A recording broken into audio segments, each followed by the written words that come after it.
Fidèles auditeurs et auditrices de VDC News Radio, bienvenue à votre chronique du mardi, celle du mardi 22 mai 2023. Le titre de notre chronique: attention aux faux docteurs et à leur enseignement. Les faux docteurs ne sont pas des personnages éminemment contemporains. En effet, s'il en existe aujourd'hui, il faut remarquer que dès le début de l'ère chrétienne, il faisait déjà partie du décor et l'objet de mise en garde. L'apôtre Pierre, dans 2 Pierre chapitre 2, au verset 1, déclare ce qui suit.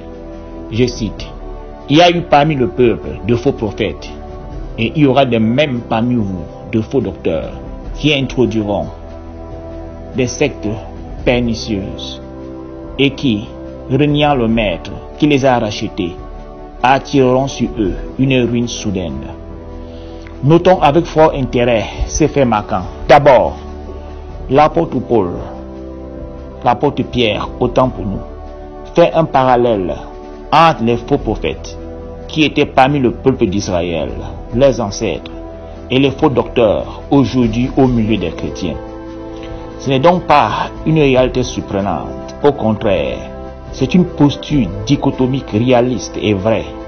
Quand il y a le vrai, il y a aussi le faux. Il y a Jésus qui est la lumière, mais aussi le diable, le père des ténèbres, qui se plaît à infiltrer l'Église en prenant la forme d'un ange de lumière. Ensuite, leurs actions ou le fruit de leur activisme, il dit, qui introduiront des sectes pernicieuses.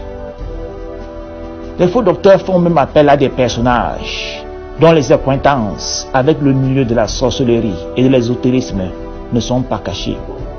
C'est le cas avec un certain professeur Chandantoné, dont la proximité avec un ordre ésotérique traditionnel de l'Ouest, Cameroun, a été révélée et mise au jour par l'activiste et journaliste camerounais J. Remingono sur sa page YouTube, et dont le discours sur la VDC est plus proche de la sorcellerie que de la réalité.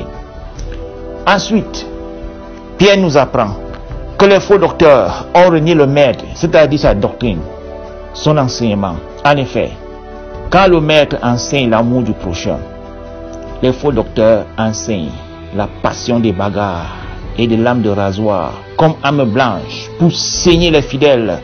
Illustration, Crébi 1 et 2. Ngusso, l'apogée étant Nyala. Les faux docteurs enseignent la violence quand le maître enseigne la paix. Ils n'ont pas de préoccupation, le salut des âmes du Seigneur, mais plutôt le service de leur ventre. Leur préoccupation n'est donc pas le salut des âmes du Seigneur, mais plutôt le service de leur ventre. À ce sujet, Philippiens 3,19 dit: leur fin sera la perdition. Ils ont pour Dieu leur ventre. Ils mettent leur gloire dans ce qui fait leur honte. Ils ne pensent qu'aux choses de la terre. Les faux docteurs ou faux enseignants sont des terriens. Les choses de la terre, c'est-à-dire le pouvoir, l'argent, le mobile de leur action, au détriment de la vie éternelle, qui semble pour eux une lointaine préoccupation. Et Paul dit: leur fin sera la perdition. Et Pierre de conclure: et qui, reniant le maître qui les a rachetés, attireront sur eux une ruine soudaine. La ruine viendra soudainement, c'est-à-dire subitement et brutalement.